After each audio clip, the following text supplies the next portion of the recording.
শুনছিলেন Alexander Dumas রচিত উপন্যাস থ্রি মাস্কেটিয়ার্স। আজ চতুর্থ পর্ব। রাত 2টোর সময় প্যারিস থেকে রওনা হলো 4 দুঃসাহসী ও তাদের 4 ভৃত্য, প্রত্যেকেই সশস্ত্র। যতক্ষণ অন্ধকার রইল ততক্ষণ নিঃশব্দে এগুলো ওরা। দিনের প্রথম আলো ফুটে ওঠার সঙ্গে সঙ্গে মুখও ফুটতে লাগলো এক এক করে। কিছুক্ষণ পর দেখা গেল হাসি গল্প করতে করতে ঘোড়া ছুটে চলছে 4 মাস্কেটিয়ার। সামান্য ব্যবধানে দুটো ছোট্ট দলে ভাগ হয়ে এগোচ্ছে ওরা। সামনে 4 প্রভু, পেছনে 4 ভৃত্য। প্রভুদের মতো ভৃত্যরাও নিজেদের মধ্যে গল্পগুজব করতে করতে এগোচ্ছে। সকাল 8টা নাগাদ শ্যাতিলিতে পৌঁছলো ওরা। এ পর্যন্ত নিরাপদে আসা গেছে, কোনো ঝঞ্ঝাট পোহাতে হয়নি। সামনে দীর্ঘ একটা দিন ছুটতে হবে, সুতরাং এখনই নাস্তা সেরে নেওয়া উচিত। একটা সরাইয়ে গিয়ে ঘোড়া থেকে নামলো ওরা। সরাইখানায় ঢুকে খাবার দিতে বলল। ওদের পাশের টেবিলে এক লোক আবহাওয়া সম্পর্কে কিছু মন্তব্য করলো। পাল্টা মন্তব্য করলো কয়েকজন ভ্রমণকারী। এর ভেতর খাবার এসে গেলে মাস্কেটিয়ারদের টেবিলে। নিঃশব্দে খাওয়া শেষ করে উঠে দাঁড়ালো 4 জন। এই একটু দাঁড়ান, বলে উঠল পাশের টেবিলে সেই আবহাওয়া বিশারদ। আপনারা নিশ্চয় চলে যাচ্ছেন? যাওয়ার আগে আসুন কার্ডিনাল রিশনেল নামে এক পাত্র করে পান করি। নিশ্চয়ই, জবাব দিল পর্থস। পান করতে আমাদের আপত্তি নেই, কিন্তু তা হতে হবে রাজার স্বাস্থ্য কামনা করে। হঠাৎ করে যেন আগুন জ্বলে উঠল লোকটার চোখে। মহামান্য কার্ডিনাল ছাড়া আর কোনো রাজার অস্তিত্ব আমি স্বীকার করি না। মাটিতে পা ঠুকে চেঁচিয়ে উঠল সে। দুহাত কোমরে রেখে লোকটার সামনে গিয়ে দাঁড়ালো পার্থস। হেসে উঠল হো হো করে। তার মানে তুমি হয় মাতাল, নয়তো গর্ধব। হাসি থামিয়ে শান্ত গলায় বলল ও। কুৎসিত একটা মুখ হিস্তি করে তলোয়ার বের করলো আবহাওয়া বিশারদ। আর এক পা পিছিয়ে আসতে পারছো না তুমি পার্থস, বলল অ্যাথোস। আমরা চললাম, তোমার চাকরকে রেখে যাচ্ছি। যত তাড়াতাড়ি পারো গর্ধবটাকে হত্যা করে এসে যোগ দাও আমাদের সাথে। বেরিয়ে এলো 3 জন। ঘোড়ায় উঠতে উঠতে শুনল সরাইখানার ভেতর থেকে ভেসে আসছে ইস্পাতের সঙ্গে ইস্পাতের ঠোকাঠুকি শব্দ। কিন্তু দাঁড়ালো না ওরা।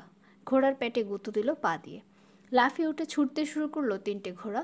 কয়েক মুহূর্ত পর ছুটতে শুরু করলো ওদের ভৃত্যদের ঘোড়া 3টেও। একজন গেল, চেঁচে উঠল অ্যাথোস। আমাদের কাউকে আক্রমণ না করে পার্থসের উপর চড়াও হলো কেন বেটা? ঘোড়ার ঘুরের শব্দ ছাপিয়ে শোনা গেল আরামিসের গলা। কারণ আমাদের বাকি কজনের চেয়ে একটু জোরে কথা বলে পার্থস, জবাব দিল দাঁড়তা।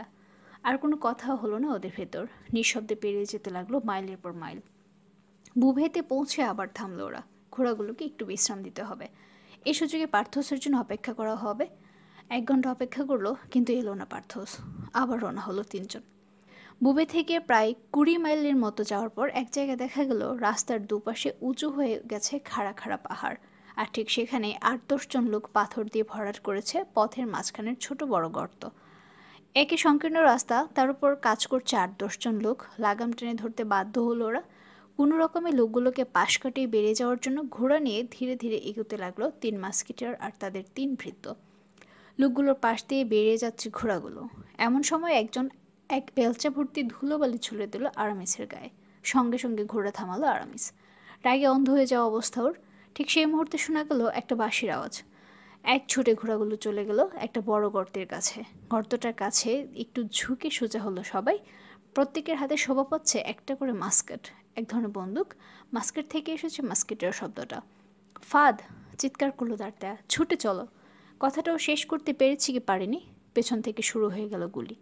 ঘোড়ার উপর প্রায় শুয়ে পড়লো ওরা। শুধু মাথা নয়, পুরো শরীরটা নুইয়ে প্রায় সেটে দিল ঘোড়ার পিঠে। কানের পাশ দিয়ে মাথার উপর দিয়ে ছুটে যাচ্ছে মাস্কেটের গুলি। দাঁড়তার হ্যাটটা উড়ে গেল একটা গুলি লেগে। ভাগ্য ভালো আর কয়েক ইঞ্চি নিচ দিয়ে যায়নি গুলিটা। পর মুহূর্তে তীব্র একটা আর্তনাদ করে উঠল আরামিস। গুলি লেগেছে ওর কাঁধে। জিনের উপর থেকে উল্টে পড়তে পড়তেও সামলে নিল কোনো মতে। ঘোড়ার ক্যাশর আঁকড়ে ঝুলে রইল ও। অন্য ঘোড়াগুলোর পেছন পেছন ছুটে যেতে লাগলো ওর ঘোড়া। প্রায় মাইল খানেক যাওয়ার পর থামার নির্দেশ দিল দাঁড়তা। আরামিসের ক্ষত থেকে রক্ত বন্ধ করার যথাসাধ্য চেষ্টা করলো। তারপর আবার রওনা হলো। যথাসম্ভব দ্রুত ঘোড়া ছুটিয়ে আরও 2 ঘন্টা পথ চললো ওরা। তারপর প্রথম যে সরাইখানাটা দেখলো সেখানেই থামলো আবার। ভয়ানক ক্লান্ত হয়ে পড়েছে ঘোড়াগুলো, আর ছোটা সম্ভব নয় ওদের পক্ষে। নিজেরাও কম ক্লান্ত নয়, বিশেষ করে আরামিস। অ্যাথোস আর দাঁড়তার পরিচর্যা ভালো মতো রক্ত বন্ধ হয়নি ওর। গত 2 ঘন্টা এক নাগাড়ে রক্ত বেড়েছে কাদের ক্ষত থেকে। একেবারে ফ্যাকাশে দেখাচ্ছে ওকে। সামনে রাত, তবু 8 ঘন্টার বেশি বিশ্রাম নিল না ওরা। ঘোড়াগুলোর কপালে জুটল ওই 8 ঘন্টারই বিশ্রাম। আহত আরামিস আর তার ভৃত্যকে সরাইখানায় রেখে আবার পথে নামলো অ্যাথোস, দাঁড়তায়া আর ওদের 2 ভৃত্য। 8 জন রওনা হয়েছিল প্যারিস থেকে, ইতিমধ্যে 4 জন কমে গেছে। অথচ লন্ডন তো পরের কথা, উপকূলে এখনও অনেক দূর। জাহান নামে যাক, ঘোড়ায় চড়ে বলল অ্যাথোস। মাত্র 2 প্রভু আর 2 ভৃত্য রইলাম, যাকে আমাকে আর অত সহজে বোকা বানাতে পারবে না ওরা। ক্যালে পৌঁছানোর আগে আমি আর মুখ খুলব না, তলোয়ার বের করব না, কসম খেয়ে। হয়েছে, কসম খেয়ে সময় নষ্ট করতে হবে না, বলল দাঁড়া। তার চেয়ে ঘোড়া ছোটাও কাজে লাগবে। ক্লান্ত ঘোড়াগুলোকে যতটা সম্ভব দ্রুত ছুটিয়ে মাঝরাত নাগাদ অ্যামিয়েনে পৌঁছলো ওরা।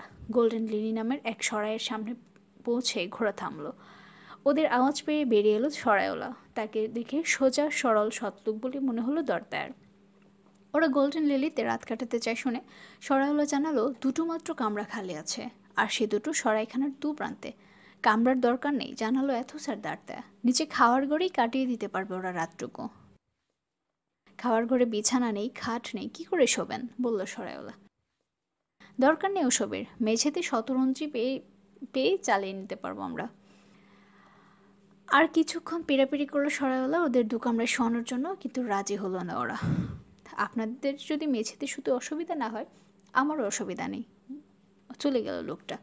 একটু বেশি ভদ্রই সরাইওয়ালা, মন্তব্য করলো দাঁড়া। দরজার কাছে এক বোঝা খড়ের উপর প্ল্যানশেটকে শুতে বলল ও। রাতে কেউ ঘরের ভেতর ঢুকতে চাইলে প্ল্যানশেটকে ডিঙিয়ে তবে ঢুকতে হবে। সেক্ষেত্রেও জেগে উঠে হইচই বাঁধিয়ে দিতে পারবে।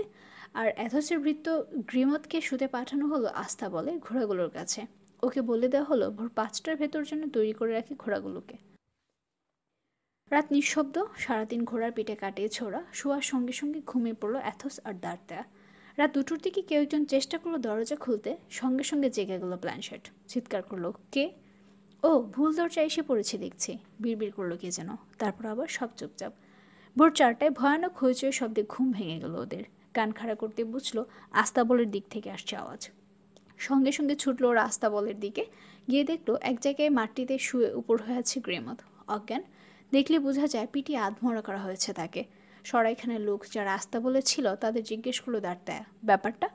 কেউ কোনো জবাব দিল না। ছুটে গিয়ে পানি নিয়ে এলো প্ল্যানশেট। গ্রিমথের ঘাড়ে মুখে পানি ছিটতেই জ্ঞান ফিরল তার। কি হয়েছিল জিজ্ঞেস করে সে যা বলল তাতে স্তম্ভিত হয়ে গেল দাঁড়া। ভোর 4টায় উঠে আস্তাবলে লোকগুলোকে জাগানোর চেষ্টা করে গ্রিমথ। ওরা উঠেই খড় নাড়ার হাতা দিয়ে এলোপাতাড়ি পেটাতে থাকে ওকে। ঘোড়াগুলোকে বাদ দেয়নি। কিছুক্ষণের ভেতর জ্ঞান হারায় গ্রিমথ। ঘোড়াগুলোকে পিটিয়েছে শোনার সঙ্গে সঙ্গে এগিয়ে গেল ওরা। সত্যিই তাই, শোচনীয় অবস্থা করে ছেড়েছে প্রাণীগুলোকে। আগামী 7 দিনের ভেতর ওরা স্বর নিতে পারবে বলে মনে হয় না। আর কোনো সন্দেহ রইল না, ওদের বিরুদ্ধে সুপরিকল্পিত ষড়যন্ত্রেরই অংশবিশেষ এগুলো। সুতরাং যত তাড়াতাড়ি সম্ভব সরে পড়া ভালো। তাড়াতাড়ি প্ল্যানশেটকে পাঠালো আশেপাশের কেউ ঘোড়া বিক্রি করবে কিনা খোঁজ নিতে। একটু পরে ফিরে এলো প্ল্যানশেট। ঘোড়া বিক্রি করতে রাজি নয় কেউ। এটাও হয়তো ষড়যন্ত্রের অংশ, ভাবল দাঁড়া। ঘোড়া পাওয়া যাক আর না যাক, এখন আর বসে থাকা যায় না। বিপদ ঘনিয়ে আসতে পারে যে কোনো মুহূর্তে। সরাইওয়ালার পাওনা মিটিয়ে দেওয়ার জন্য অ্যাথোসকে ভেতরে পাঠিয়ে বাইরের দরজায় এসে দাঁড়ালো দাঁড়া আর প্ল্যানশেট। হঠাৎ খেয়াল করলো ওরা সরাইখানার উঠানে একটা খুঁটির সঙ্গে বাঁধা রয়েছে 2টো ঘোড়া, তরতাজা, শক্তিশালী। জিন চাপিয়ে ছোটবার জন্য প্রস্তুত করে রাখা হয়েছে সেগুলোকে। ঘোড়া 2টোর মালিকরা কোথায় একজনকে জিজ্ঞেস করলো দাঁড়া। জানতে পারলো সরাইখানায় রাত কাটিয়েছে তারা। এখন সরাইওয়ালার পাওনা মেটাচ্ছে। যে করেই হোক, যত দামি হোক, কিনতে হবে 2টো ঘোড়া। সিদ্ধান্ত নিয়ে অপেক্ষা করতে লাগলো দাঁড়া। এদিকে সরাইখানার ভেতরে সরাইওয়ালা পাওনা মেটাচ্ছে অ্যাথোস। পকেট থেকে টাকার থলে বের করলো। কত হয়েছে শুনে কয়েকটা স্বর্ণমুদ্রা বের করে দিয়ে দিল সরাইওয়ালার হাতে। মুদ্রাগুলো হাতে পেয়ে সঙ্গে সঙ্গে নিজের থলেতে পড়ল না সরাইওয়ালা। কিছু যেন সন্দেহ করছে এমন ভঙ্গিতে দেখতে লাগলো উল্টে পাল্টে। ভুরুজোড়া কুঁচকে উঠেছে তার। আরে, এগুলো দেখছি জাল টাকা, চিৎকার করে উঠল সে। এই রক্ষীদের খবরদার তো, জাল টাকা নিয়ে এসেছে বেটা। তবে রে বদমাস, এক পা এগিয়ে খেঁকে উঠল অ্যাথোস। মুখ সামলে কথা বলো, নইলে কান কেটে নেব তোমার। ঠিক সেই মুহূর্তে পাশের একটা দরজা খুলে ভেতরে ঢুকলো 4জন লোক। 4জনই পা থেকে মাথা পর্যন্ত অস্ত্রসজ্জিত। অ্যাথোসের দিকে ছুটে এলো তারা। দাঁড়া, গলা ফাটিয়ে চেঁচালো অ্যাথোস, পালাও তাড়াতাড়ি, আমি ধরা পড়ে গেছি। বলতে বলতে কোমর থেকে পিস্তল বের করেছে সে। ছুটে আসা 4জনের দিকে তাক করে গুলি করলো 2বার। দ্বিতীয়বার বলতে হলো না দাঁড়া আর প্ল্যানশেটকে। সামনে খুঁটির সাথে বাঁধা ঘোড়া 2টোর দিকে ছুটে গেল ওরা। ঝটপট বাঁধন খুলে লাফিয়ে উঠল পিঠে। পর মুহূর্তে ঘোড়া ছুটিয়ে দিল ওরা উপকূলের দিকে। তীর বেগে ঘোড়া ছুটে উপকূল পর্যন্ত বাকি পথটুকু পার হলো ওরা। আর কয়েকশো কদম এগুলেই ক্যালে নগরের প্রবেশদ্বার। এমন সময় প্রথমে থেমে দাঁড়ালো, তারপর বসে পড়ল দাঁড়তায়ের ঘোড়া। নানাভাবে চেষ্টা করে তাকে আর উঠানো গেল না। প্রচণ্ড পথশ্রমে চোখ নাক দিয়ে রক্ত বেরিয়েছে বেচারার। প্ল্যানশেটের ঘোড়াটাও থেমে পড়েছে। এখনও দাঁড়িয়ে আছে বটে, কিন্তু আর এক পাও সে এগোতে রাজি নয়। নিরুপায় হয়ে ঘোড়াগুলোকে পথের উপর রেখে ওরা পায়ে হেঁটে এগুলো জাহাজ ঘাটের দিকে। শিগগিরই কোনো জাহাজ ইংল্যান্ডের দিকে রওনা হবে কি না খোঁজখবর করতে লাগলো দাঁড়তায়া। এক জায়গায় দেখলো এক নাবিকের সাথে আলাপ করছে একজন লোক। লোকটা বিশিষ্টকেও পোশাক আশাক দিকে মনে হচ্ছে নাবিকটা কোনো জাহাজের ক্যাপ্টেন। পেছনে দাঁড়িয়েছে তার ভৃত্য। দুজনকেই খুব ক্লান্ত দেখাচ্ছে, বোধহয় অনেক দূর থেকে মাত্র এসে পৌঁছেছে। তাদের পাশ দিয়ে যেতে যেতে শুনতে পেল দাঁড়তায়া লোকটা বলছে, এখন ইংল্যান্ডের পথে জাহাজ ছাড়তে পারবেন? শোনার সঙ্গে সঙ্গে দাঁড়িয়ে পড়লো দাঁড়তায়া। নাবিককে বলতে শুনল অনায়াসে, কিন্তু একটা সমস্যা হয়ে গেছে। আজ সকালে একটা নির্দেশ এসেছে আমার কাছে। তাতে বলা হয়েছে কার্ডিনালের অনুমতি ছাড়া কেউ জাহাজ ছাড়তে পারবে না। আমার কাছে অনুমতি আছে। পকেট থেকে একটা কাগজ বের করতে বলল লোকটা। এই যে দেখুন। আমাকে দেখিয়ে লাভ নেই, বন্দরের গভর্নরকে দেখিয়ে ছাড়পত্র নিয়ে আসুন, তারপর আর কোনো আপত্তি আমার থাকবে না। গভর্নরকে তার গ্রামের বাড়িতে পাবেন, এখন বেশি দূরে নয়, শহর থেকে মাইল খানেক। এখান থেকে দেখা যায় ওই যে ওই পাহাড়টার গোড়ায় টালির চালতলা বাড়িটা দেখছেন, ওটাই। গভর্নর ছাড়পত্র আনার জন্য রওনা হলো লোকটা। পেছন পেছন ভৃত্য। কয়েকশো পা পেছন থেকে অনুসরণ করলো দাঁড়তায়া আর প্ল্যানশেট। শহরের বাইরে এসে হাঁটার গতি বাড়িয়ে দিল দাঁড়তায়া। কিছুক্ষণের মধ্যেই ধরে ফেলল লোকটাকে। এই যে শুনুন, পেছন থেকে ডাকলো। সাই করে ঘুরে দাঁড়ালো লোকটা। শক্তপুক্ত চেহারা, বছর 30 হবে। আপনার কাছে যে কাগজটা আছে ওটা আমার দরকার, শান্তস্বরে বলল দাঁড়তায়া। কার্ডিনালের থেকে যে অনুমতিপত্র এনেছেন সেটা? পাগল নাকি? আশ্চর্য হয়ে বলল লোকটা। না মোসে, সত্যি বলছি, ওটা আমার দরকার। এমনিতে যদি না দেন তাহলে কেড়ে নিতে হবে আর কি। বাদরামে রেখে সোজা পথ ছাড়ো, যেতে তো আমাকে। ওহো, কাগজটা না দিয়ে আপনি কোথাও যাচ্ছেন না। গর্ধব। ভেবেছিলাম পাগল ছাগল, কিছু বলবো না, এখন দেখছি পাগল, তবে শেয়ানা। লুবিন, আমার পিস্তলটা দেখে। প্ল্যানশেট, চিৎকার করে উঠল দাঁড়তায়া। চাকরটাকে সামলাও, আমি দেখছি মালিককে। তৎপর হয়ে উঠল প্ল্যানশেট। এক ধাক্কায় মাটিতে ফেলে দিল লুবিনকে। কোমরের খাপ থেকে ছুরি বের করে ঠেসে ধরল তার গলার উপর। পিস্তল না পেয়ে তলোয়ার বের করলো লোকটা। লাফ দিয়ে এগুলো দাঁড়তায়ার দিকে। ইতিমধ্যে দাঁড়তায়া বের করে ফেলেছে তলোয়ার। মিনিট খানেকের ভেতর বুঝে গেল লোকটা পাগল হলেও তলোয়ার চালানো তার চেয়ে অনেক পটু তার প্রতিপক্ষ। ইতিমধ্যে শরীরের 3 জায়গায় আঘাত পেয়েছে সে। প্রতিটা আঘাতের সময় চিৎকার করে উঠেছে দাঁড়তায়া। অ্যাথোসের জন্য ওটা, পার্থোসের জন্য এটা, আর এটা আরামিসের জন্য। তৃতীয় আঘাতে পড়ে গেছে লোকটা। হাঁটু গেড়ে বসে তার পকেটে হাত ঢোকালো দাঁড়তায়া কার্ডিনালের অনুমতিপত্রটা বের করার জন্য। কিন্তু লোকটা তখনও জ্ঞান হারায়নি, তলোয়ারও ছাড়েনি হাত থেকে। অনুমতিপত্রটা মাত্র ছুঁয়েছে দাঁড়তায়া, অমনি মরিয়া উঠে বসল সে। আর তোমার জন্য এটা, বলতে বলতে তলোয়ার চালালো দাঁড়তায়ার ঘাড় লক্ষ্য করে। আহত শরীরে ঘাড় পর্যন্ত উঠতে পারল না তলোয়ার। দাঁড়তায়ার কাঁধে লাগলো আঘাতটা। সঙ্গে সঙ্গে উঠে দাঁড়ালো দাঁড়তায়া। তলোয়ার উঠে সর্বশক্তিতে নামিয়ে আনলো লোকটার প্যাটে সোজা। প্যারিকের মতো এফোর ওফোর করে আটকে গেল তলোয়ারটা মাটির সঙ্গে। আর এটা আমার জন্য, হাবাতে হাবাতে বলল। তীব্র আক্ষেপের ভঙ্গিতে একবার কেঁপে উঠে স্থির হয়ে গেল লোকটার শরীর। এবার বিনা বাধায় তার পকেট থেকে অনুমতিপত্রটা বের করে আনলো দাঁড়তায়া। কাউন্ট দ্য ওয়ার্ডস নামের লেখা সেটার উপর। মিনিট খানিকের ভেতর প্ল্যানশেট আর দাঁড়তায় পিছমড়া করে ফেললো লুবিনকে। মুখের ভেতর খানিকটা কাপড় গুছিয়ে দিয়ে তার ওই কোমরবন্ধ খুলে নিল, একটা গাছের সঙ্গে বেঁধে রাখলো তাকে। প্রায় দৌড়ে গভর্নরের বাড়িতে পৌঁছলো ওরা। আমি কাউন্ট দ্য ওয়ার্ডস, বলল দাঁড়তায়া। এক্ষুনি প্রণালী পেরোতে হবে আমাকে। কার্ডিনালের সই করে অনুমতিপত্র আছে আপনার কাছে? নিশ্চয়ই, এই যে। পকেট থেকে কাগজটা বের করে দিল দাঁড়তায়া। তীক্ষ্ণ চোখে গভর্নর কয়েক মুহূর্ত দেখলেন কাগজটা। হ্যাঁ, ঠিক হয়েছে বলে টেবিলের সামনে গিয়ে দাঁড়ালেন তিনি। কার্ডিনালের সইয়ের পাশে নিজের একটা সই করে পত্রটা ফেরত দিলেন দাঁড়তায়ার হাতে। অনুমতিপত্রটা ফিরিয়ে দিলেন দাঁড়তায়ার হাতে। বললেন, মনে হয় মহামান্য কার্ডিনাল কাউকে ঠেকাতে চান ইংল্যান্ড যাওয়া থেকে। হ্যাঁ, জবাব দিল দাঁড়তায়া। লোকটার নাম দাঁড়তায়া, যে কোনো মূল্যে ঠেকাতে হবে তাকে। চেনেন নাকি? চেহারা বর্ণনা দিতে পারবেন? চিনি না মানে? হুবহু কাউন্ট ওয়ার্ডেসের চেহারার বর্ণনা দিল গভর্নরের কাছে। লোকটার সাথে আর কেউ আছে নাকি? হ্যাঁ, তার চাকর, নাম লুবিন। ঠিক আছে, চোখ কান খোলা রাখবো আমরা। লোকটাকে দেখা মাত্র যেন গ্রেফতার করা যায়। 1 ঘন্টা পর ইংল্যান্ডের পথে রওনা হলো একটা জাহাজ। নাবিকরা ছাড়া আর 2 জন মাত্র আরোহী, দাঁড়তায়া আর প্ল্যানশেট। জাহাজটা উপকূল থেকে মাইলখানেক চলে আসার পর বন্দরের দিকে তীব্র এক ঝলক আলো দেখল দাঁড়তায়া। পরপরই কামানের আওয়াজ। ক্যাপ্টেনের কাছে জিজ্ঞেস করে জানতে পারলো আপাতত পুরোপুরি বন্ধ করে দেওয়া হলো বন্দরটা। কিছু এসে যায় না তাতে, ওরা চলে আসতে পেরেছে। নিশ্চিত মনে কাঁধের ক্ষতটার দিকে মন দিল দাঁড়তায়া। মারাত্মক কিছু নয়, হাড়ে ঠেকে গিয়েছিল তলোয়ারের ডগা, ফলে গভীর হতে পারেনি জখম। সাধারণ একটা পট্টি বেঁধে নিল প্ল্যানশেট ক্ষতস্থানে। জাহাজে দিব্যি বিশ্রাম হয়ে গেল ওদের। পরদিন ভোরে দেখতে পেল ইংল্যান্ডের উপকূল।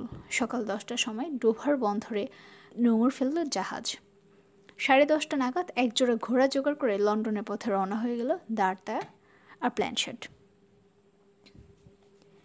লন্ডনের কিছুই চেনে না দাঁড়তায়া, কয়েকটা শব্দ ছাড়া ইংরেজি ভাষাও জানে না। বুদ্ধি করে এক টুকরো কাগজে বাকিংহাম কথাটা লিখে পথচারীদের দেখাতে লাগলো। কাজ হলো এতে। পথচারীরা ইশারায় দেখিয়ে দিল ডিউকের বিশাল প্রাসাদটা কোন দিকে। কিছুক্ষণের ভেতর পৌঁছে গেল ওরা ডিউকের প্রাসাদে। কিন্তু কপাল খারাপ, ডিউকের প্রধান পার্শ্বচর ভালো ফ্রেঞ্চ বলে লোকটা জানালো লন্ডনের নেই ডিউক, রাজার সাথে শিকার করতে উইন্ডসরে গেছেন। দাঁড়তায়া বলল ভয়ানক জরুরি একটা কাজে প্যারিস থেকে ছুটে এসেছে সে, বাঁচা মরার ব্যাপার, যে করেই হোক এক্ষুনি ডিউকের সাথে কথা বলা দরকার। তখনই দুটো ঘোড়ায় জিন চাপানোর নির্দেশ দিল পার্শ্বচর। কিছুক্ষণের ভেতর দাঁড়তায়াকে নিয়ে রওনা হয়ে গেল উইন্ডসরের পথে। প্ল্যানশেট যেতে পারল না। কয়েকজন ভৃত্য অনেক কষ্টে ধরাধরি করে নামালো তাকে ঘোড়ার পিঠ থেকে। একটানা ঘোড়ার উপর বসে থাকতে থাকতে কাঠের মতো শক্ত হয়ে গেছে তার শরীর। ধকল সইবার প্রচণ্ড ক্ষমতা দাঁড়তায়ার, তা এখনও খাড়া আছেও। উইন্ডসর ক্যাসলে পৌঁছে ওরা জানতে পারল 2-3 মাইল দূরে জলাভূমিতে রাজার সাথে শিকারে গেছেন ডিউক। মিনিট 20 ভেতর সে জায়গায় উপস্থিত হলো ওরা।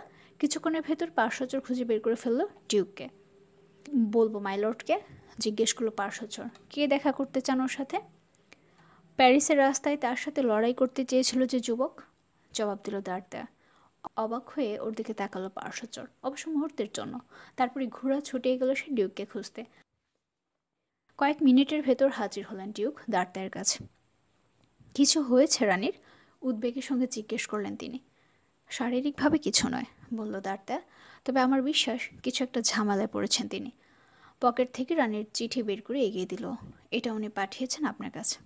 চিঠিটা খুললেন বাকিংহাম। লক্ষ্য করলো দাঁড়তায়া তার আঙুলগুলো কাঁপছে। চিঠি পড়তে পড়তে ফ্যাকাশে হয়ে গেল তার মুখ। প্যাট্রিক, পার্শ্বচরকে ডাকলেন তিনি। মহানুভবকে বলে এসো, অত্যন্ত জরুরি একটা কাজে লন্ডন যাচ্ছি আমি। এসো মোসে, তাড়াতাড়ি করতে হবে আমাদের। বাতাসের বেগে ছুটল ঘোড়াগুলো। 1 ঘন্টার ভেতর লন্ডনের প্রবেশদ্বারে পৌঁছে গেল ওরা। আরও কয়েক মিনিটের ভেতর বাকিংহামের প্রাসাদে। লাফ দিয়ে ঘোড়া থেকে নামলেন ডিউক। চওড়া দীর্ঘ সিঁড়ি ভেঙে তার পেছন পেছন দোতলায় উঠল দাঁড়তায়া। অবশেষে পৌঁছল ডিউকের শোবার ঘরে। অত্যন্ত মূল্যবান সব জিনিসপত্র সুরুচিপূর্ণভাবে সাজানো কামরাটা। চোখ ধাঁধিয়ে গেল দাঁড়তায়ার। অবাক বিস্ময়ে ও দেখতে লাগলো চারপাশ। একটা টেবিলের সামনে গিয়ে দাঁড়ালেন ডিউক। গোলাপ কাঠের একটা বাক্স টেবিলের উপর, রানী যেটা দিয়েছিলেন। নীল রঙের লম্বা একটা রেশমি ফিতে বের করলেন ডিউক।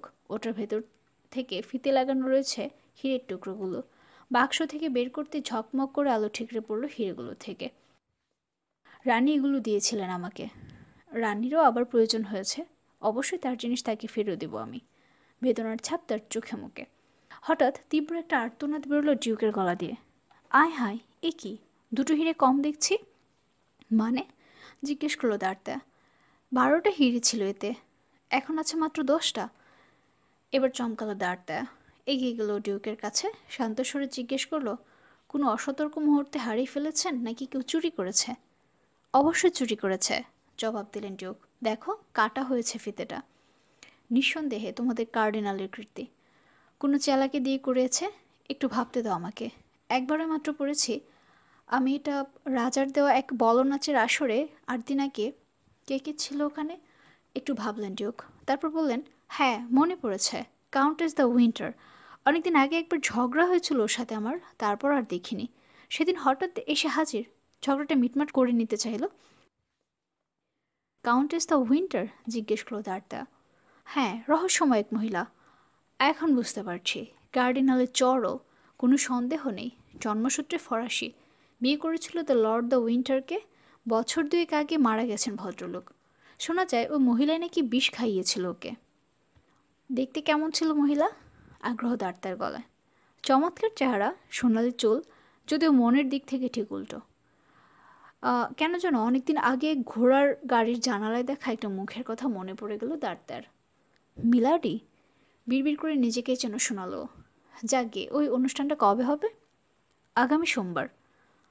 আগামী সোমবার? এখনও 5 দিন, তার মানে যথেষ্ট সময় আছে হাতে। তড়াক করে লাফে উঠলেন ডিউক। দরজার কাছে গিয়ে হাঁক ছাড়লেন। প্যাট্রিক! পার্শ্বচর এসে দাঁড়ালেন। আমার জহুরি এবং সচিবকে ডাকো এক্ষুনি, বললেন বাকিংহাম। সচিবও এলো আগে। ইতিমধ্যে ডিউক একটা কাগজে কিছু নির্দেশ লিখে ফেলেছেন। মিস্টার জ্যাকসন, কাগজটা এগিয়ে দিতে দিতে বললেন ডিউক, এক্ষুনি লর্ড চ্যান্সেলরের কাছে নিয়ে যান।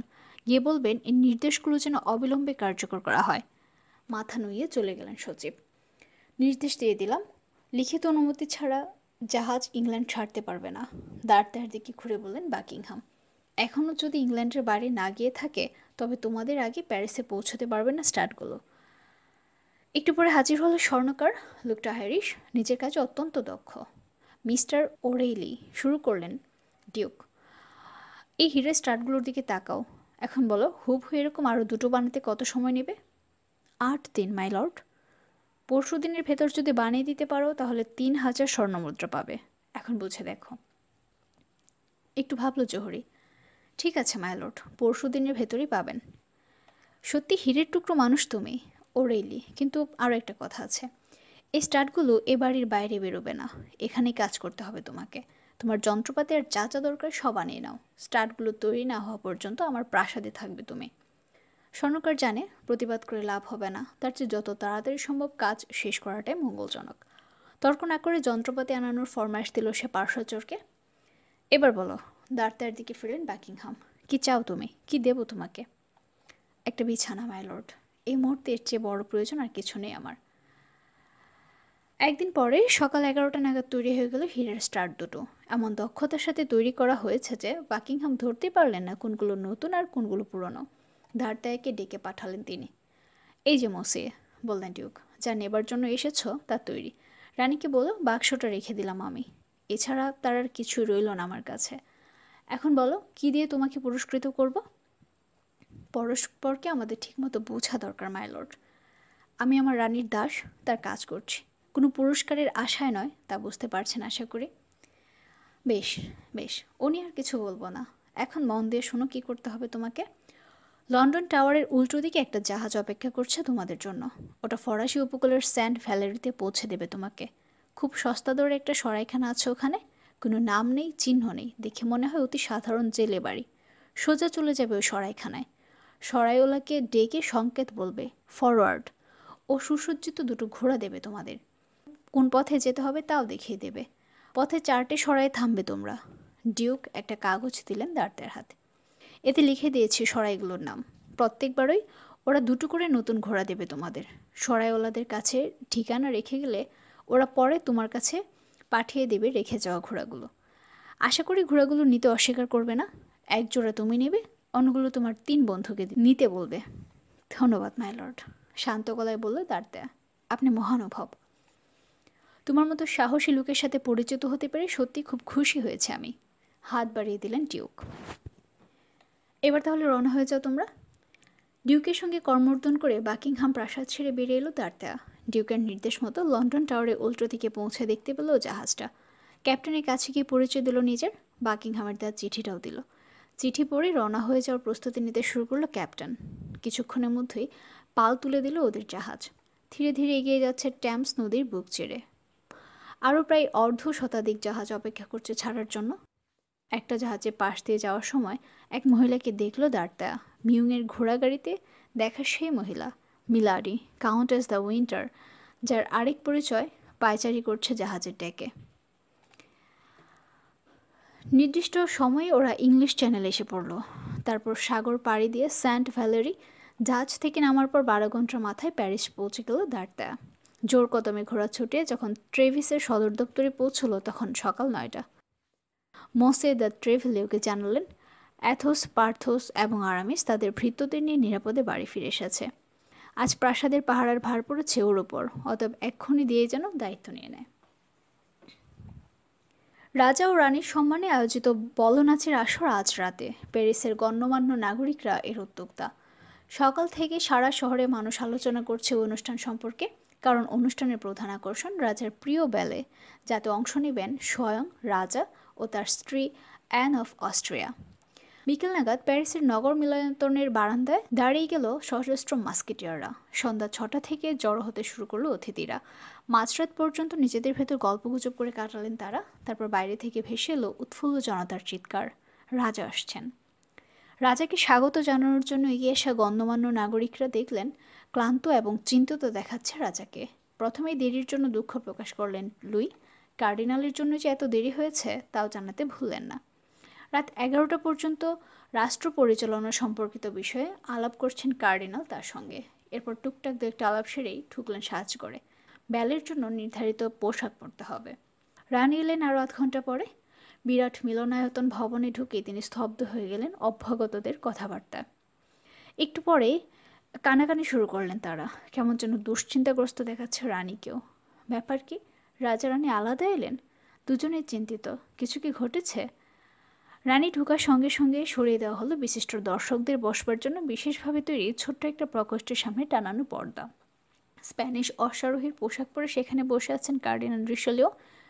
রানীর মুখের উপর স্থির তার দৃষ্টি। একটু পরপরই ভয়ানক আনন্দের বাঁকা হাসি খেলে যাচ্ছে ঠোঁট দুটোয়। হীরের স্টার্টগুলো পরেননি রানী। এক্ষুনি কথাটা জানাতে হবে রাজাকে ভেবে মিলনায়তন থেকে বের হয়ে এলেন কার্ডিনাল। গণ্যমান্য অতিথি এবং তাদের স্ত্রীদের সাথে আলাপ করছেন রানী। এমন সময় কার্ডিনালের সাথে সেখানে হাজির হলেন রাজা। অসমাপ্ত ব্যালের সাজ তার পরনে। নিচু স্বরে তাকে কি যেন বলছে কার্ডিনাল। রাজার মুখটা এখন আরও ফ্যাকাশে দেখাচ্ছে, দুশ্চিন্তার ছাপটা চেপে বসেছে। সম্ভবত অতিথিদের ভিড় ঠেলে এগোলেন তিনি সোজা রানীর সামনে। হীরের স্টার্টগুলো পরনি কেন? সরাসরি প্রশ্ন রাজার। রাজার ঠিক পেছনেই কার্ডিনাল, মুখে পৈশাচিক হাসি। নীরবে একবার তার চোখে চোখ রাখলেন রানী।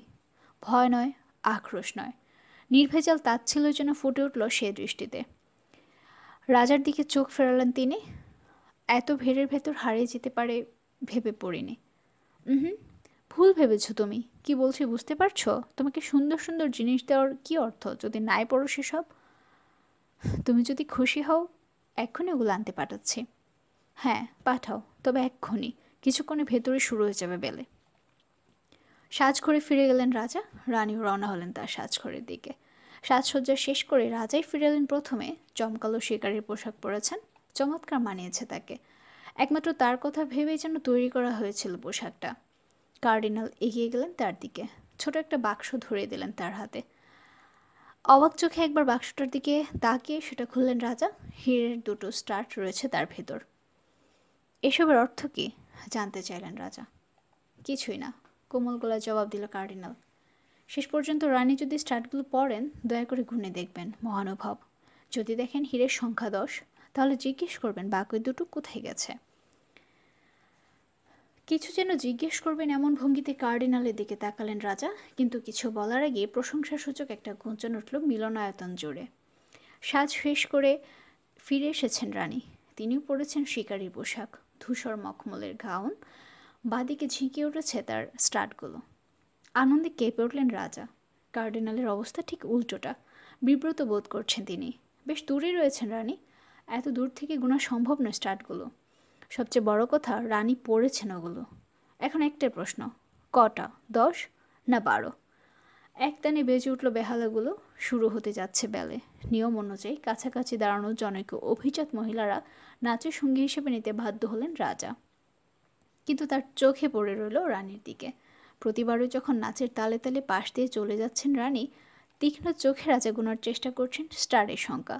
কিন্তু প্রতিবারই ব্যর্থ হতে হলো তাকে। এভাবে সম্ভব নয়। এদিকে ধীরে, অত্যন্ত ধীরে ঠান্ডা একটা স্রোত নেমে আসছে কার্ডিনালের শরীর বেয়ে। তার ভুরুগুলো ভিজে গেছে বিন্দু বিন্দু ঘামে। 1 ঘন্টা চলল বেলে। পুরো সময়টা উৎকণ্ঠায় কাটালেন রাজা। নাচ শেষ হওয়ার সঙ্গে সঙ্গে অত্যন্ত আগ্রহ নিয়ে স্ত্রীর দিকে এগিয়ে গেলেন তিনি। এগুলো পড়েছ? কি যে খুশি হয়েছে বোঝাতে পারবো না, বললেন তিনি। তবে আমার মনে হয় দুটো হীরে তুমি হারিয়ে ফেলেছ। এই নাও, সে দুটো নিয়ে এসেছে। তার মানে তুমি আরও দুটো স্টার্ট দিচ্ছ আমাকে? অবাক গলায় বললেন রানী। ধীরে সুস্থে তাদের দিকে এগিয়ে গেলেন কার্ডিনাল। এদিকে রাজার উদ্বিগ্ন চোখ দ্রুত গুনে চলেছে নীল রেশমি ফিতে বসানো হীরের টুকরোগুলো। হ্যাঁ, 12টায় আছে। ভ্রু কুঁচকে রিশালিওর দিকে তাকালেন রাজা। এসবের অর্থ কি? ঝাঁজের সাথে জিজ্ঞেস করলেন তিনি। শুধুমাত্র ঠোঁট দিয়ে আসলেন কার্ডিনাল। ক্রোধে হতাশায় ঠিকরে বেরিয়ে আসতে চাইছে তার চোখ দুটো। এসবের অর্থ খুব সোজা মহানুভব। আমাদের মহামান্য রানীকে এই স্টার দুটো আমি উপহার দিতে চেয়েছিলাম, কিন্তু নিজে সরাসরি তাকে দেওয়ার সাহস পাইনি, তাই বাধ্য হয়ে এই ছলনাটুকুর আশ্রয় নিতে হয়েছে। মহামান্য রানী আমাকে ক্ষমা করবেন আশা করি। কথাটার ভেতর বিন্দুমাত্র সত্য নেই জেনেও মৃদু হাসলেন রানী। ক্ষমার প্রশ্ন আসছে কেন? বললেন তিনি। আপনি কি অপরাধ করেছেন যে ক্ষমা করতে হবে? আমি বরং খুশি হয়েছি মহামান্য কার্ডিনাল, কারণ আমি জানি রাজাকে 12টার জন্য যতটা মূল্য দিতে হয়েছে, মাত্র 2টোর জন্য তার চেয়ে অনেক বেশি মূল্য দিতে হয়েছে আপনাকে। পুরো মিলনায়তনে রানী ছাড়া আর মাত্র একজন লোক টের পেল হঠাৎ আগুনের মতো জ্বলে উঠে কেন নিভে গেল কার্ডিনালের দৃষ্টি। সেই লোকটা দাঁড়তায়া। রাজা, রানী এবং কার্ডিনাল যেখানে দাঁড়িয়ে আছেন তার একটু পেছনে ভিড়ের ভেতর দাঁড়িয়ে আছে, কৌতুকের সাথে লক্ষ্য করছে দৃশ্যটা। স্পষ্ট বুঝতে পারছে দুর্দণ্ড প্রতাপ কার্ডিনালের মনের অবস্থা এখন কীরকম। একটু পরে সাজগড়ের দিকে চলে গেলেন রানী। ঘুরে দাঁড়ালো দাঁড়তায়া। কাজ শেষ, এবার বিদায় নিতে হবে। এই সময় কার যেন হালকা স্পর্শ পেল কাঁধে। পেছন ফিরে দেখল মখমলের মুখোশ পরা এক তরুণী দাঁড়িয়ে আছে সামনে। সঙ্গে সঙ্গেও বুঝতে পারল তরুণী আর কেউ নয়, কনস্ট্যান্স বনাসেও। ইশারায় পেছন পেছন আসতে বলল কি মেয়েটা। আনন্দে গলার কাছে উঠে আসতে চাইছে দাঁড়তার হৃৎপিণ্ড। নিঃশব্দে ও এগুলো কনস্ট্যান্সের পেছন পেছন, অন্ধকার বারান্দা ধরে অনেকগুলো মোড় নিয়ে অবশেষে একটা দরজার কাছে পৌঁছল ওরা। এক হাতে দরজা খুলে অন্য হাতে দাঁড়তাইকে ঠেলে ঘরের ভেতর ঢুকিয়ে দিল কনস্ট্যান্স। তারপর পেছন থেকে টেনে দিল দরজা। ছোট্ট একটা কামরা নিজেকে আবিষ্কার করলো দাঁড়তা। টিমটিমে একটা বাতি জ্বলছে, সুদৃশ্য পর্দা ঝুলছে দেয়ালগুলোতে। কয়েক মিনিট হতভম্বের মতো দাঁড়িয়ে রইল দাঁড়তা। ভাবছে ওকে এইখানে রেখে কোথায় পালালো মেয়েটা। এমন সময় অবাক হয়ে দেখল দরজার মতো একপাশে সরে গেছে দেয়ালের পর্দার একাংশ। শ্বাস বন্ধ হয়ে গেল দাঁড়তার। সে ফাঁক গলে বেরিয়ে এসেছে একটা হাত বাহু পর্যন্ত, এমন সুগোল, সুন্দর আর সাদা যে ও নিঃসন্দেহ হলো রানী নিজেই ওই হাতের মালিক। এক হাঁটু মাটিতে ঠেকিয়ে বসলো। সাবধানে তুলে নিল ফর্সা হাতটা, আলতো করে ছোয়ালো ঠোঁটে। যেমন এসেছিল তেমনি নিঃশব্দে পর্দার আড়ালে চলে গেল হাতটা। অবাক বিস্ময়ে দাঁড়তায় দেখলো সুন্দর একটা বহুমূল্য আংটি ধরে আছে। আংটিটা আঙুলে পরে অপেক্ষা করতে লাগলো দাঁড়তা। 1-2 মিনিট পর একটা গলা ফিসফিস করে ডাকলো নাম ধরে। ফিরে এসেছে কনস্ট্যান্স বনাসেও। শেষ পর্যন্ত এলে তুমি? আগ্রহ দাঁড়তার গলায়। চুপ।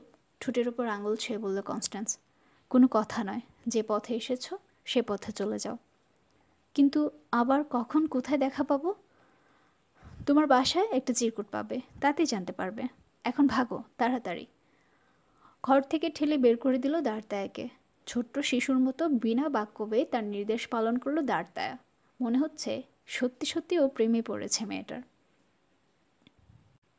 ভোর 3টের কিছুক্ষণ পরে বাসায় পৌঁছলো দাঁড়তায়া। ঘরে ঢুকেই তোর প্যান্ট শার্টকে জিজ্ঞেস করলো কেউ কোনো চিঠি দিয়েছে কিনা।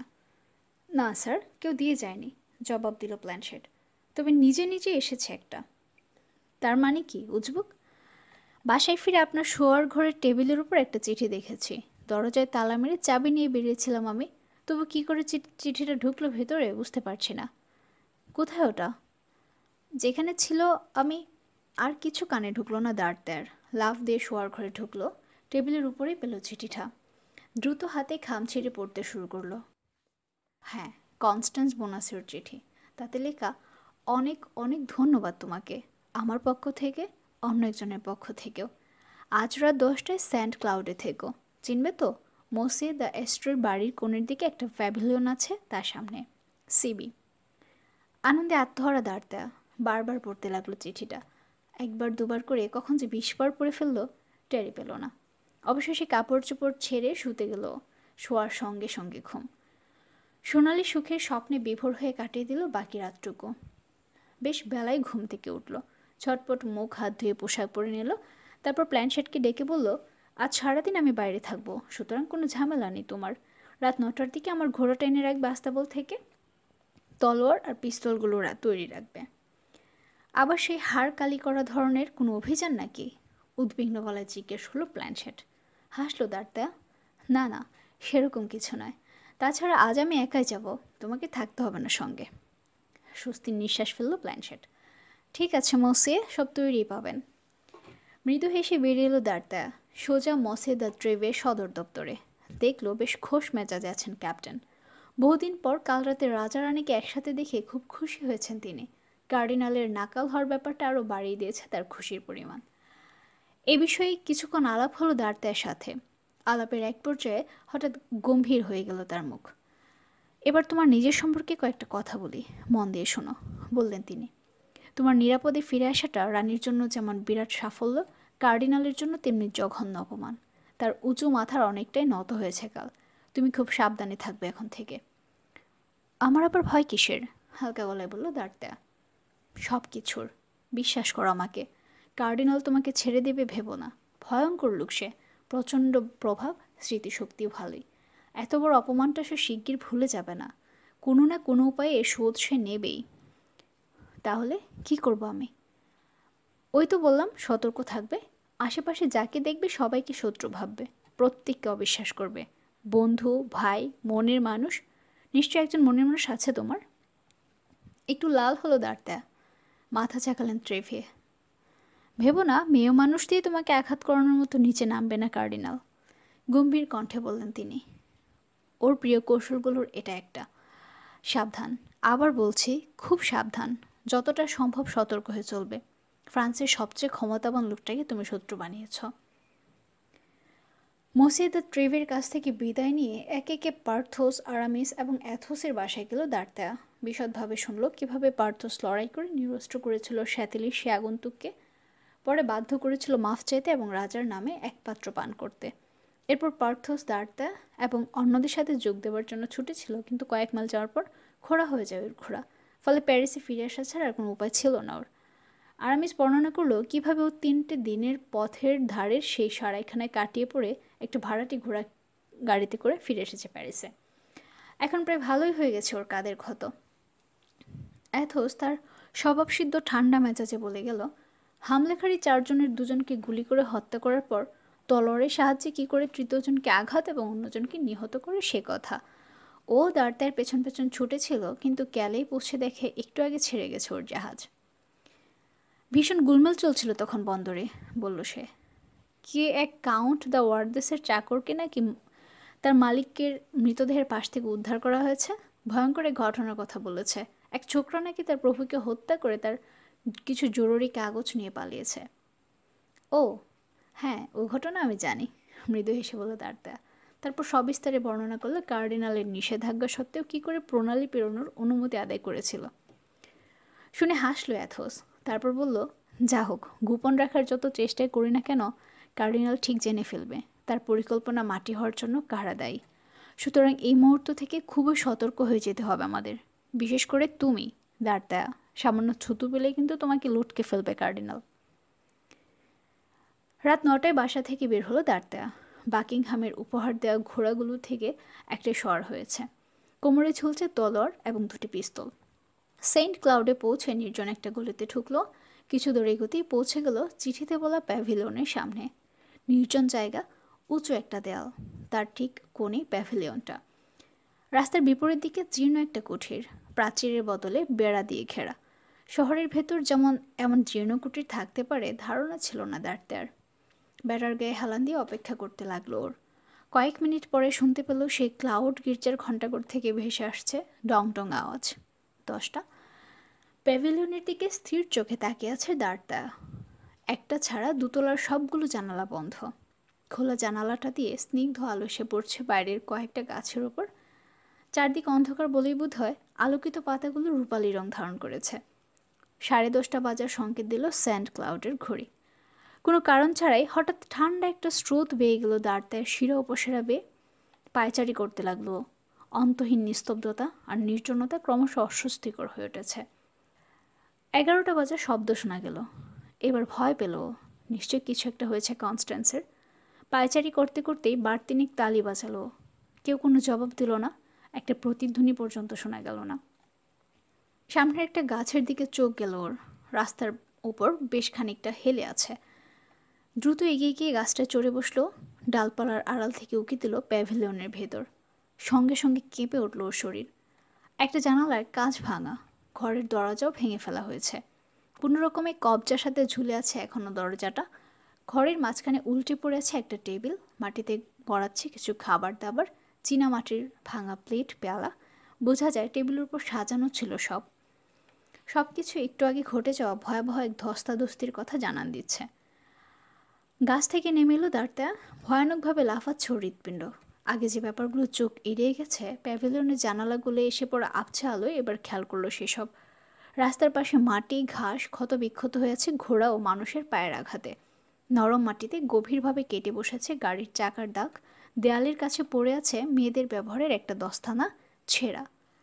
রাস্তা পেরিয়ে বড় বেড়া ঘেরা কুঠিরটার দিকে এগিয়ে গেল ও। দরজা বন্ধ কুঠিরের। ধাক্কা দিল দাঁড়ায়া। খুলল না দরজা। আবার ধাক্কা দিল। ধীরে ধীরে খুলে গেল পোকায় খাওয়া একটা কবাট। ক্যাচ কুচ শব্দ হলো মরচে ধরা কবজায়। এক ঝলক আলো ঝাঁপিয়ে পড়ল দাঁড়ায়ের উপর। লণ্ঠন হাতে এক বৃদ্ধ দাঁড়িয়ে আছে সামনে। ওই প্যাভিলিয়নের সামনে একটা মেয়ের আসার কথা ছিল আমার সাথে দেখা করার জন্য। তরবরিয়ে শুরু করলো দাঁড়ায়া। সময় পেরিয়ে যাওয়ার 1 ঘন্টা পরেও যখন এলো না, তখন একটা গাছে উঠে উকি দিয়ে যা দেখলাম তাতে ঘাবড়ে গেছি আমি। একেবারে তছনছ করে ফেলা হয়েছে জায়গাটা। আপনি এত কাছে থাকেন, নিশ্চয় জানেন কি ঘটেছিল। দুঃখিত ভঙ্গিতে ধীরে ধীরে মাথা নাড়ল বুড়ো। জানি, বলল সে। রাত 9টার দিকে অনেকগুলো লোকের আওয়াজ পায় রাস্তায়। তখন আমি ঘরের ভেতরেই ছিলাম। আওয়াজ পেয়ে তড়িঘড়ি বাইরে এসে দেখি 3জন লোক ব্যস্ত সমস্ত ভঙ্গিতে দাঁড়িয়ে আছে, আর গাছের নিচে দাঁড় করানো হয়েছে একটা গাড়ি আর কয়েকটা ঘোড়া, সবগুলোর উপরই জিন চাপানো।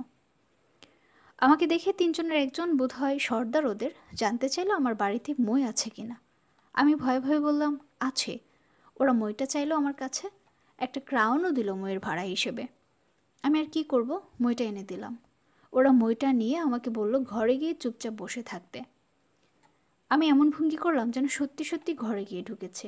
আসলে পেছন দরজা দিয়ে বেরিয়ে এসে একটা গাছের আড়ালে আমি দাঁড়িয়েছিলাম। ওখান থেকে আমি সব দেখতে পাচ্ছিলাম, কিন্তু ওরা দেখতে পাচ্ছিল না আমাকে। তারপর কি হলো? তাড়া লাগালো দাঁড়ায়া। 3টে লোক বেটে মোটা এক লোককে বের করে আনলো গাড়ি থেকে।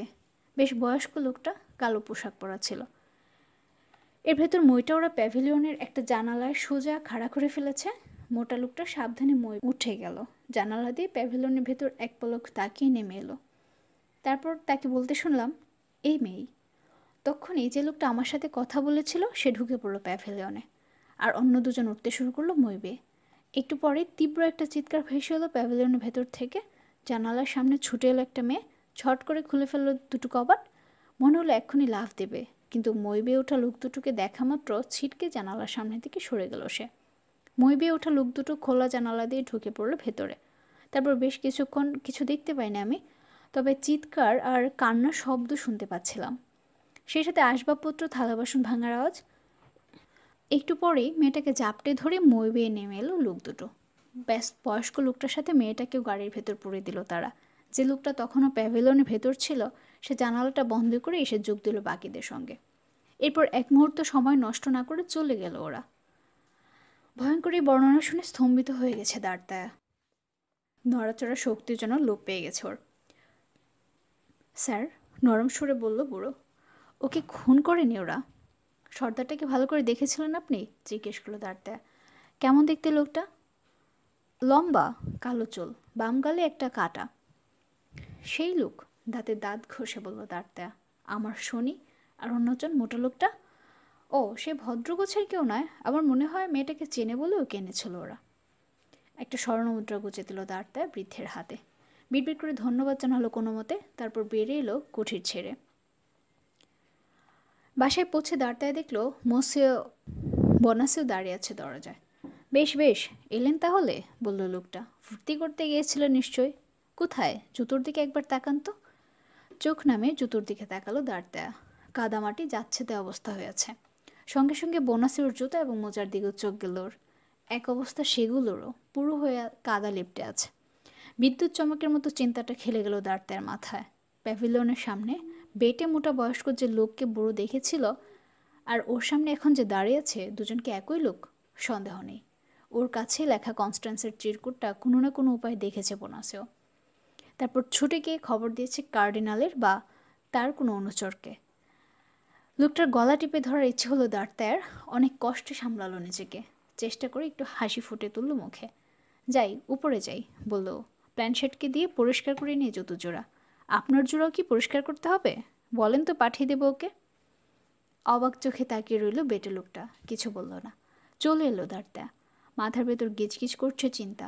ভাইজিকে যদি ধরে দিতে সাহায্য করে থাকে বোনাসেও, তাহলে নিশ্চয়ই সে জানে কোথায় নিয়ে যাওয়া হয়েছে ওকে।